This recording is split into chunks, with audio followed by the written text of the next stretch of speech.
सर्व पूज्य भिक्खू संघास मी प्रथम वंदन करतो आणि आजच्या या कार्यक्रमात भिक्खू विशुद्धानंद बोधी महास्थविर या सगळ्या भिक्खू संघाचे प्रमुख म्हणून त्यांना स्वतंत्र वंदन करतो। बंधू आणि भगिनीनो, सर्वांना जय भीम। एवढ्या मोठ्या अत्यंत पवित्र अशा कार्यक्रमात आपण मला बोलायची संधी दिली त्याबद्दल मी अत्यंत ऋणी आहे। बंधू आणि भगिनीनो, मुंबईच्या ज्या परिसरात हा कार्यक्रम आहे त्या परिसराचं वैशिष्ट्य आपल्याला समोर सांगणे हे माझं काम आहे। माझ्या डोक्यावर जी मी कोळी टोपी घातलेली आहे ती कोळी टोपी याचं प्रतीक आहे। कोलीय जो संघ होता, कोलीय जो गण होता संपूर्ण देशामध्ये, आपल्याला माहित आहे की पाण्याचं जे भांडण झालं होतं शाक्य आणि कोलियांचं, त्यातले कोलीय लोक जे मुंबई परिसरात आहेत त्यामध्ये इथले आगरी, कोळी, भंडारी हे जे समाज आहेत कराडी, त्यांच्यापैकी मी एक आहे। आणि या भागामध्ये भगवान बुद्धांनी त्यांच्या भिक्खू संघानं जे विचार जीवनमूल्य पेरलेली आहेत ती जीवनमूल्य एवढ्या वर्षानंतर सुद्धा आज जिवंत आहेत। आणि त्यातलं एक जीवनमूल्य आहे की ते मोठ्या प्रमाणात आमच्या भगिनी आहेत। या मुंबई परिसरामध्ये इथल्या महिला लग्नामध्ये हुंडा घेत नाहीत किंवा हुंडा देत नाहीत। इथली महिला ही स्वतंत्र आहे। त्याच पद्धतीनं इथली लग्न हे महिला लावतात। म्हणजे हा आपल्या देशाला मोठ पडलेला प्रश्न आहे। एकीकडे मनुस्मृती आहे, स्त्रियांना अधिकार नाकारलेले आहेत, आणि दुसरीकडे महिला इथे लग्न लावतात। लग्न लावणाऱ्या महिला ह्या विधवा महिला आहेत। हे एक आणखी वैशिष्ट्य आहे। त्याच पद्धतीनं मुंबईचं मार्केट पाहिलं तर मुंबईतली अर्थव्यवस्था ही महिलांकडे आहे, खास करून कोळी, आगरी, भंडारी समाजामध्ये। मार्केटमध्ये मच्छी विकणारी कोळीण तुम्ही पाहिली असेल, त्या कोळणीला मुंबईत आलेला कुठल्याही देशातला पुरुष असेल तो कुठलंही दुःख देऊ शकत नाही, अपमानित करू शकत नाही। विनय हा शब्द सगळीकडे आहे, भगवान बुद्धांच्या साहित्यातला प्रमुख शब्द आहे। तसा महिलांचा विनयभंग करण्याची हिंमत जगातल्या कुठल्याही पुरुषामध्ये मुंबईत नाही। आणि असा तेराचा प्रकार केला तर त्याला उत्तर महिलाच देतात। त्यांना कुठल्याही भावाची, नवऱ्याची, पतीची गरज लागत नाही, एवढी ताकद इथल्या महिलांमध्ये आहे। आणि ही ताकद भगवान बुद्धांनी दिलेली ताकद आहे। आणि याचा पुनरुच्चार मी करतो की आपल्याला माहित आहे भगवान बुद्धांचा जन्म महामायेच्या पोटी झाला। त्याच महामायेला आम्ही आता एका वीराची आई म्हणतो। आणि थेरीगाथामध्ये महाप्रजापतीने म्हटलेलं आहे की भगवान बुद्धांना की तथागता, तुमचं शासन हे जगातलं सर्वोत्तम शासन आहे। आणि म्हणून त्यांना वीर म्हटलेलं आहे। वर्तमान काळात वीर या शब्दाची व्याख्या वेगळी आहे।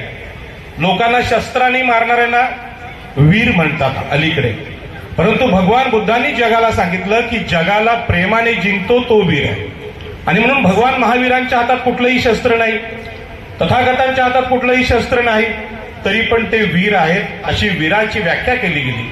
आणि त्या वीराची आई म्हणून आजच्या काळात आम्ही महामाईला एकवीरा असं म्हणतो। आणि तुम्ही कार्ल्याला गेलात, एकविरेचं स्थान तिथे आहे। त्या एकविरेच्या स्थानामध्ये म्हणजे मंदिरामध्ये दुसरी एक माता आहे, तिचं नाव आहे महाप्रजापती। या महाप्रजापतीने भगवान बुद्धांना म्हटलं की हे तथागता, तुमच्या धम्मामध्ये स्त्रियांचा अधिकार काय? आणि या प्रश्नावर उत्तर देताना भिक्खुनी संघाची स्थापना झाली। आणि त्या भिक्खुनी संघाच्या स्थापनेनंतर जगामध्ये कुठल्या धर्मात नसलेली समता फक्त बौद्ध धर्मात आली आणि स्त्री आणि पुरुष यांना समता देण्याचा निर्णय त्या काळामध्ये झाला, 2-2.5 वर्षापूर्वी झाला। आणि याच पद्धतीनं आज तुम्ही इकडे कोकण पट्ट्यात पाहिलं तर महिलांना विशेष अधिकार जे पूर्ण देशात नाहीत, जगात नाहीत असे दिलेले पाहायला मिळतात। आणि म्हणून जगामध्ये बौद्ध धम्म हा समतेचा पुरस्कर्ता धम्म आहे। या पद्धतीनं या भागामधल्या लोकांच्या घराघरांमध्ये मग ते आदिवासी असतील, आगरी असतील, कोळी असतील, यांच्याकडे या पाहायला मिळतो. भिक्खुनी संघ, भिक्खू संघ या देशाला बुद्धीचं दान देणारा एक फार मोठा संघ आहे. आणि म्हणून आजच्या काळात महाराष्ट्रात जी परिस्थिती आहे, त्या परिस्थितीमध्ये जी चर्चा चालू आहे, डॉक्टर बाबासाहेब आंबेडकरांनी समता देत असताना भगवान बुद्ध, महात्मा ज्योतिबा फुले यांना आपले आदर्श मानून सांगितलं की समता निर्माण करायची असेल तर आधी पणती पेटली पाहिजे, दिवा नाही. म्हणजे स्त्रियांचं शिक्षण हे प्रथम झालं पाहिजे. हा जो महाप्रजापतीचा आदर्श आहे, हा महात्मा ज्योतिबा फुले आणि सावित्रीबाई फुलेने जपला. आणि म्हणूनच मोठ्या प्रमाणात पुरुषांच्या बरोबरीने आज इथे महिला सुद्धा आपल्याला दिसतात आणि आपल्या महिला राष्ट्रपती पदापर्यंत पोहोचल्या. प्रतिभाताई पाटील असतील, द्रौपदी मुर्मू असतील आणि PSI पासून सरपंचापर्यंत महिला पोहोचल्या. ही डॉक्टर बाबासाहेब आंबेडकरांच्या संविधानाचा गौरव आहे. आणि म्हणूनच आपल्याला कल्पना आहे की स्त्री शूद्रातिशूद्र यांची गुलामी संपली पाहिजे, त्याची सुरुवात स्त्रियांनी झाली पाहिजे. अशा प्रकारचा आदर्श आमच्या महापुरुषांनी आम्हाला दिला. आजच्या काळात या प्रतिनिधित्वाला आरक्षण हे नाव आहे आणि आरक्षणाची चर्चा संपूर्ण महाराष्ट्रात आहे. जे पुढारलेले होते, ज्यांनी लोकांचं शोषण केलं, ते पण आज आरक्षण मागायला लागले. आणि म्हणून आपल्या पंतप्रधानांनी EWS आरक्षण, जे ओपनमध्ये होते, ज्यांनी शोषण केलं होतं लोकांचं, त्यांना देऊन टाकलं आणि संविधानाचा अपमान करण्याचा प्रयत्न केला. आज मराठा बांधव, महाराष्ट्रातले सत्ताधारी लोक आरक्षण मागायला लागले. आणि आरक्षण मागत असताना वाईट याचं वाटतं की आरक्षण निर्मात्या डॉक्टर बाबासाहेब आंबेडकरांची ते आठवण करत नाही. पण आरक्षणांची मागणी किंवा रचना या देशात मागासलेले लोक आहेत, त्यांना प्रतिनिधित्व नाही म्हणून ती केली गेली. आणि याच पद्धतीनं बाबासाहेबांनी दिलेल्या सामाजिक समतेच्या आरक्षणावर प्रचंड चर्चा सुरू आहे. इथे भिक्खू संघ आहे आणि ज्यांना भिक्खू संघाची माहिती आहे त्यांना माहित आहे की जगामध्ये सगळ्यात मोठं अज्ञान हे बुद्धीचं आहे. सगळ्यात मोठी गरिबी बुद्धीची आहे आणि बुद्धीचं अज्ञान घालवण्याचं काम कुणीतरी केलं पाहिजे. यासाठी संपूर्ण जीवन देणारा भिक्खू संघ आहे. भिक्खू संघाचा हा परिचय देशाला करून देण्याची फार गरज आलेली आहे, निर्माण झालेली आहे. आणि भगवान बुद्धांनी अत्यंत कल्पकतेने ही प्रचार यंत्रणा आपल्या देशात उभी केली. परंतु या देशामधली ही यंत्रणा सगळ्या समाजानं, सगळ्या धर्मांनी, सगळ्या जातीच्या पंथाच्या लोकांनी, लिंगाच्या लोकांनी समजून घेतली पाहिजे. आणि म्हणूनच या देशातल्या सगळ्यात उंचीचं विचारमंच कुठला असेल तर भिक्खू संघाचा आहे.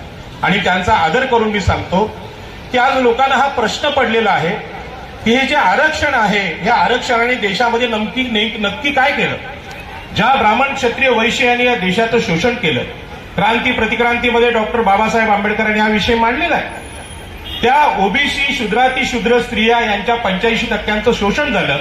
त्यांना एखादी वाट मोकळी मिळावी आणि देशामध्ये समता निर्माण व्हावी, जी समता सम्राट अशोकांच्या काळात इथे होती. त्यासाठी आरक्षणाची रचना केली गेली. परंतु त्याचा अर्थ सांगणारा आता विद्यमान कोणी नाही.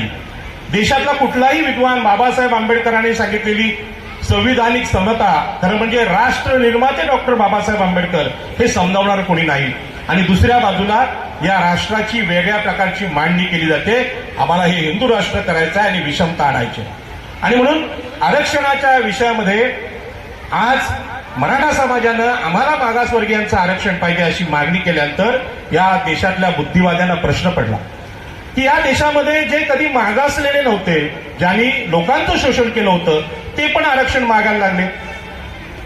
बाबासाहेब आंबेडकरांच्या संविधानाने या देशामध्ये 70 वर्षानंतर परिवर्तन घडवून आणलेलं आहे आणि ही संविधानाची क्रांती आहे. पण याच्यामध्ये आरक्षण म्हणजे नक्की काय? आरक्षण म्हणजे प्रतिनिधित्व. आज मला अभिमान आहे की या मंचावर महिला सुद्धा बसल्या होत्या, त्यात गायिका ताई गेल्या, भिक्खुणी पण आहेत, बरोबर आहे. बाबासाहेबांचं ही मागणी आहे आणि अशा प्रकारचं स्त्रियांना प्रतिनिधित्व देशाने दिलं नव्हतं, मनुस्मृतीने ते दिलं नव्हतं. या देशामध्ये हुंड्यासाठी महिलांना जाळलं जातंय. या देशामध्ये स्त्रीभ्रूण हत्या गर्भातच होते. मुलगा आहे की मुलगी तपासा, मुलगी असेल तर मारून टाका. हे शिकलेल्या विज्ञानवादी भारतात घडतंय. याच्या पाठीमागे आजही मनुस्मृती आहे. ही मनुस्मृती बाबासाहेबांनी महाडला जाळली होती.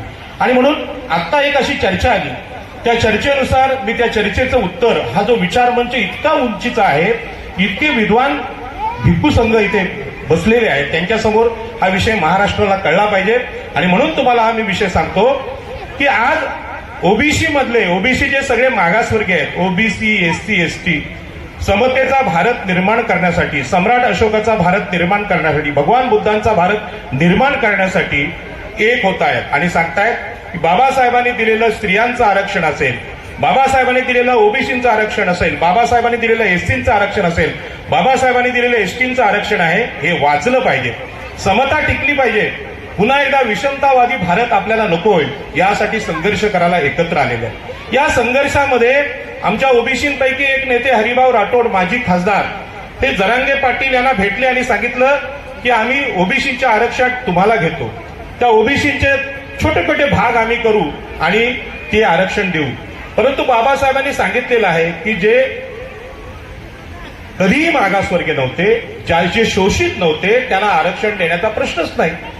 जे शोषित आहेत त्यांना एक मार्ग मिळावा, रस्ता मिळावा म्हणून आरक्षण आहे आणि आरक्षणाचा मार्ग हा राष्ट्र निर्माणाचा मार्ग आहे। या देशातल्या मागासवर्गीय स्त्रिया, ओबीसी, शूद्रातिशूद्र यांना न्याय भेटला पाहिजे, ही बाबासाहेबांची भूमिका आहे।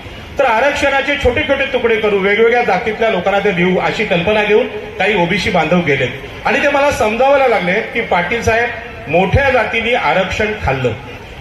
एससी समूहामध्ये आपल्याला माहित आहे, इथे उल्लेख झाला की बौद्ध बांधवांनी एससी समूहातल्या बाकीच्या जातींचं आरक्षण खाल्लं अशी तक्रार यायला लागली। पण आरक्षण खाणं किंवा आरक्षणाचा फायदा घेणं म्हणजे काय? मी अभिमानाने सांगेन, मी आगरी समाजाचा ओबीसीचा सदस्य आहे, परंतु डॉक्टर बाबासाहेब आंबेडकरांनी रायगड जिल्ह्यात कुळ कायद्याचं आंदोलन केलं, जरी शेतकरी संप केला, मनुस्मृती दहन केलं, आम्हाला जमिनी दिल्या, आम्हाला पाणी दिलं, चिरनेर जंगल सत्याग्रहामध्ये नेतृत्व त्यांनी केलं। याच पद्धतीने इथल्या ओबीसींना कुळ कायदा देऊन जमिनीची मालकी दिली। आज रायगड जिल्ह्यातल्या आगरी कोळ्यांच्या अंगावर 40-40 तोळ्याच्या सोन्याची गंथन आली महिलांकडे। महिलांना माहित आहे, महिलांना सोन्याची भाषा समजते, पण हे सोनं देणारे डॉक्टर बाबासाहेब आंबेडकर होते आणि 2500 वर्षापूर्वी भगवान बुद्ध होते। आणि म्हणून आजच्या काळामध्ये बौद्ध बांधवांची प्रगती ही आरक्षणामुळे झाली अशी तक्रार सगळीकडे यायला लागली आणि ओबीसी पण बोलायला लागले की ओबीसी मधल्या मोठ्या जाती आरक्षणाचा जास्त फायदा घेतात, तो कमी करण्यासाठी आपण त्याचे तुकडे केले पाहिजे। माझं याला उत्तर आहे की ते बौद्ध भिक्खू संघ आहे आणि बौद्ध बांधव आहेत।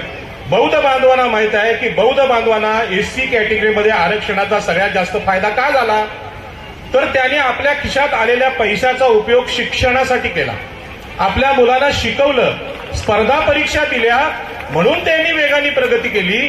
पण हे करण्यासाठी 1956चं भगवान बुद्धांकडे जाणं, धर्मांतर आहे, ते अत्यंत महत्वाचं होतं।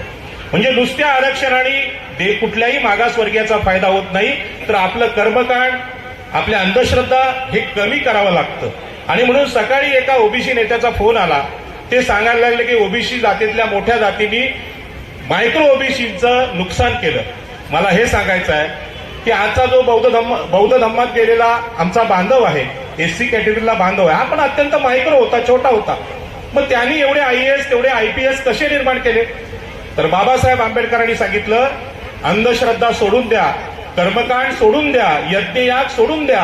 हेच भगवान बुद्धांनी 2000 वर्षापूर्वी सांगितलं होतं, तेच बाबासाहेबांनी आता सांगितलं। आणि या परिस्थितीमध्ये आज देशाच्या पटलावर बौद्ध बांधव हा सगळ्यात प्रगतिशील घटक झालेला आहे। देशातल्या सगळ्या उच्चवर्गीयांसमोर ताठ मानेने बौद्ध बांधव उभा आहे आणि म्हणून समस्त मागासवर्गीयांनी जर आपल्या जीवनात काय बदल करायचा असेल तर ते आपलं आचरण बदललं पाहिजे, ह्या मताचा मी आहे। जीवन मूल्य चांगली आणली पाहिजे, त्यामध्ये सगळ्यात पहिला अधिकार महिलांना देऊ शकलो पाहिजे आम्ही। घरातल्या महिलांना आम्ही स्वातंत्र्य देऊ शकलो तर जी महिला स्वतंत्र आहे ती स्वातंत्र्य निर्माण करणाऱ्या बाळाला जन्म देऊ शकते। आणि म्हणून मी आज इथे विचार मंचावर बोलतोय, त्याचं श्रेय मी माझ्या अशिक्षित आईला देतो, कारण ती मला रोज संध्याकाळी सांगायचे, बाळा अभ्यासाला बस। शाळेत न जाणारी आई मला सांगायची, माझ्या आईचं नाव आहे सुलोचना पाटील, तिने मला आदर्श दिला आणि मला माहित आहे की महिला बदलल्या तर देश बदलेल। आणि म्हणून याच पद्धतीनं ज्या मागासवर्गीय जाती आहेत त्यांना असं वाटतंय की केवळ आरक्षणाने प्रगती होते, ही एक अंधश्रद्धा आहे। भारतीय संविधानाच्या जोडीला बुद्धांचा धम्म असला पाहिजे, जो तर्कनिष्ठ विचार करायला शिकवतो, जो विज्ञानवाद शिकवतो, जो पुस्तकं वाचायला शिकवतो। घरामध्ये दारूच्या बाटल्यांपेक्षा पुस्तकांची संख्या जास्त असली पाहिजे, अशा प्रकारचा जो विचार आहे, दारू सोडणारा विचार आहे, जे पंचशील आहे, ते आम्ही अंगामध्ये आणलं पाहिजे, असा विषय आहे.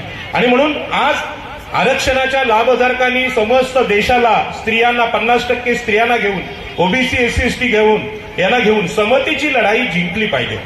भारताची खासियत आहे समता. जगामध्ये पण विषमता होती, भांडवलदार आणि कामगारचं शोषण होतं, काळा गोरा वाद होता, पण एकमेव भारत असा आहे की या देशामध्ये जातीवर आधारित लोकांना शूद्र ठरवलं होतं, अतिशूद्र ठरवलं होतं आणि जन्माने त्यांना त्यांचे अधिकार नाकारून कधीही बदलता येणार नाही अशी मनुस्मृती या देशात लिहिली गेली होती. आणि ही मनुस्मृती बदलायची असेल तर बुद्धांचा धम्म हा या देशाला पर्याय आहे. आणि म्हणून ज्यांना ज्यांना वाटतंय की आमचं आरक्षण ह्यांनी खाल्लं त्यांनी खाल्लं, आरक्षणाचा लाभ घ्यायचा असेल तर तुम्हाला युपीएससी, एमपीएससी, आयएएसच्या एक्झाम द्याव्या लागतील. घरामध्ये मुलांना लाखोंची पुस्तकं घ्यावी लागतील आणि सगळ्यात जास्त पुस्तकं वाचणारा, सगळ्यात जास्त डिग्र्या घेणारा महामानव या देशानं मागासवर्गीयांमधून डॉक्टर बाबासाहेब आंबेडकरांच्या रूपाने आम्हाला दिला. त्यांचा आदर्श काल चैत्य भीमेवर सगळ्यांनी घेतला. मी अनेक पत्रकार घेऊन गेलो होतो आणि तिथे दाखवलं की इथे काय विकलं जातंय, तर पुस्तकं विकली जातात.